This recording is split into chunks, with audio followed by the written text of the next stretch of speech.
ये है एक ऐसे शख्स की कहानी जो आज एशिया के सबसे अमीर इंसान है, मुकेश अंबानी। आप उनकी इनकम का अंदाजा ये सोचकर लगा सकते हैं कि जब तक आप ये वीडियो देख रहे हैं तब तक मुकेश अंबानी 1 करोड़ रुपए कमा चुके होंगे।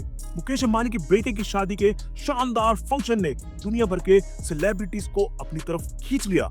इस शादी में जस्टिन बीबर ने कुछ ही मिनट की परफॉर्मेंस के लिए 80 करोड़ रुपए लिए। ऐसे महंगे इवेंट का होस्ट करने वाले मुकेश अंबानी ने इतना पैसा कमाया कैसे वो एशिया के रिचेस्ट इंसान बने और उनके छोटे भाई अनिल अंबानी कैसे बिल्कुल बैंकरप्ट हो गए। चलिए उनकी सक्सेस स्टोरी के कुछ मजेदार फैक्ट्स देखते हैं। मुकेश अंबानी की कहानी उनके पिता धीरूभाई अंबानी से शुरू होती है। 1950s में धीरूभाई अंबानी गुजरात से एक अच्छी नौकरी के लिए यमन चले गए और वहां इंपोर्ट एक्सपोर्ट कंपनी में क्लर्क की जॉब की। 1958 में वापस इंडिया आने के बाद उन्होंने रिलायंस कमर्शियल कॉर्पोरेशन की शुरुआत की, जो इनिशियली मसालों की ट्रेडिंग करता था। उनके एक्सपोर्ट इंपोर्ट एक्सपीरियंस ने उन्हें इस बिजनेस में जल्दी सक्सेस दिलाई। धीरूभाई ने देखा कि ट्रेडिंग से पैसा आ रहा है, लेकिन अगर असली प्रॉफिट चाहिए तो मैन्युफैक्चरिंग करनी पड़ेगी। 1966 में उन्होंने रिलायंस टेक्सटाइल्स की शुरुआत की और कॉटन की जगह सिंथेटिक टेक्सटाइल्स का इस्तेमाल किया।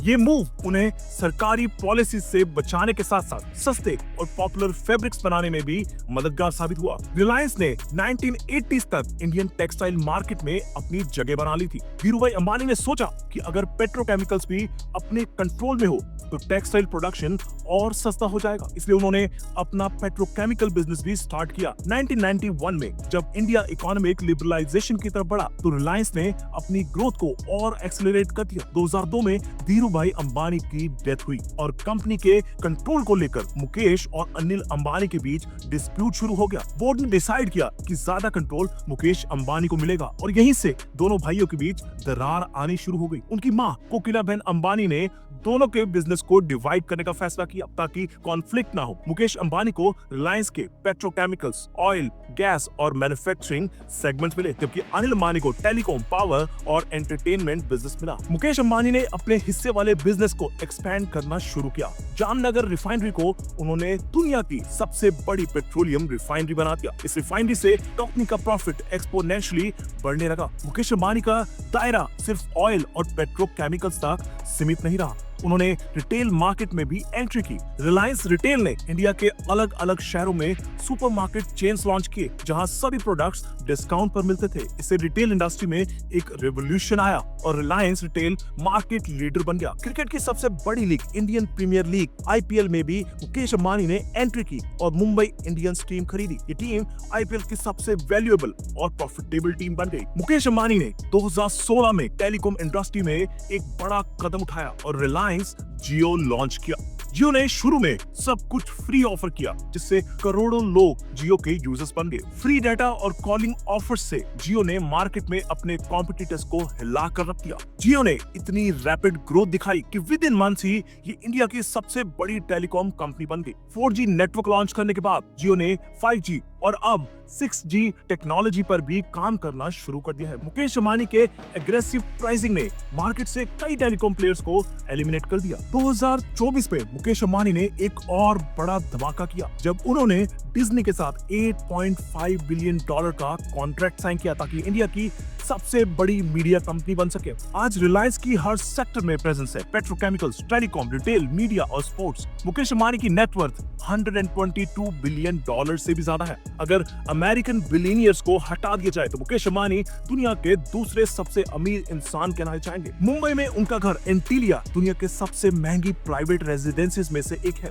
ये 27 फ्लोर्स की बिल्डिंग है जिसमें मंदिर, स्पास, जिम, थिएटर और 3 हेलीपैड्स हैं। एंटीलिया अपनी लग्जरी और शानदार इंटीरियर डिजाइन के लिए जाना जाता है। मुकेश अंबानी ने अपने बेटे अनंत अंबानी की शादी पर भी खूब पैसा खर्च किया। रिपोर्ट्स के मुताबिक उन्होंने शादी पर 5,000 करोड़ रुपए से ज्यादा खर्च किया। इतना बड़ा खर्च मुकेश अंबानी के लिए छोटे मोटे एक्सपेंसेस है, क्योंकि उनकी नेटवर्थ इतनी ज्यादा है कि कुछ बिलियन खर्च करना उनके लिए जंगल में से एक पेड़ काटने जैसा है। मुकेश अंबानी के ऑपोजिट उनके छोटे भाई अनिल अंबानी का हाल कुछ और ही है, जिनके पास एक वक्त रिलायंस कम्युनिकेशंस और पावर जैसे बड़े बिजनेस थे। आज वो पूरी तरह से बैंकरप्ट हैं। अनिल अंबानी ने जल्दी सक्सेस पाने के लिए एग्रेसिव स्ट्रेटेजीज अपनाई, लेकिन उन्होंने मार्केट की डिमांड और रिस्क को सही से एनालाइज नहीं किया। रिलायंस कम्युनिकेशंस को एयरटेल और वोडाफोन जैसे एक्सपीरियंस प्लेयर से टक्कर लेना पड़ा। अनिल अंबानी की इन्वेस्टमेंट्स और बिजनेस टाइमिंग हमेशा गलत साबित हुए।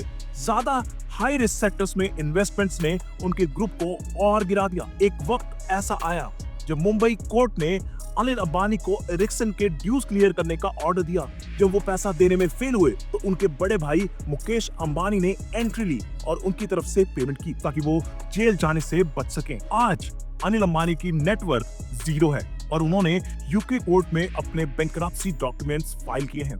उन्हें चाइना के 3 बैंक्स को $719 मिलियन देने का ऑर्डर दिया गया था, जो वो चुकाने में फेल हो गई। ये कहानी बताती है कि कैसे एक ही परिवार के 2 भाइयों का नसीब इतना अलग हो सकता है। एक तरफ मुकेश अंबानी जो दुनिया के रिचेस्ट लोगों में शुमार है, और दूसरी तरफ अनिल अंबानी जो पूरी तरह से फाइनेंशियल कोलैप्स का शिकार है। मुकेश अंबानी की सक्सेस और अनिल अंबानी की फेलियर की कहानी एक सबक है कि प्लानिंग और एग्जीक्यूशन में कितना फर्क होता है। जहां मुकेश अंबानी ने अपने बिजनेसेस को डाइवर्सिफाई किया और कैलकुलेटेड रिस्क लिए, वहां अनिल अंबानी ने एग्रेसिव और हाई रिस्क इन्वेस्टमेंट्स की वजह से अपने एम्पायर को डुबा दिया। आज भी मुकेश अंबानी अपने इनोवेटिव बिजनेस स्ट्रेटजी से नए प्रोजेक्ट्स में सक्सेस हासिल कर रहे हैं, जबकि अनिल अंबानी अपने कोर्ट केसेस और फाइनेंशियल ट्रबल से जूझ रहे हैं। मुकेश अंबानी की कहानी इंस्पायर करती है कि अगर आप कैलकुलेटेड और स्ट्रेटेजिक प्लानिंग से अपना बिजनेस चलाएंगे तो आप सक्सेस हासिल कर सकते हैं। ये कहानी एक वार्निंग भी है कि अगर आप ग्रीड और शॉर्ट टर्म सक्सेस के लिए गलत डिसीजंस लेंगे तो आपका अंजाम अनिल अंबानी की तरह हो सकता है।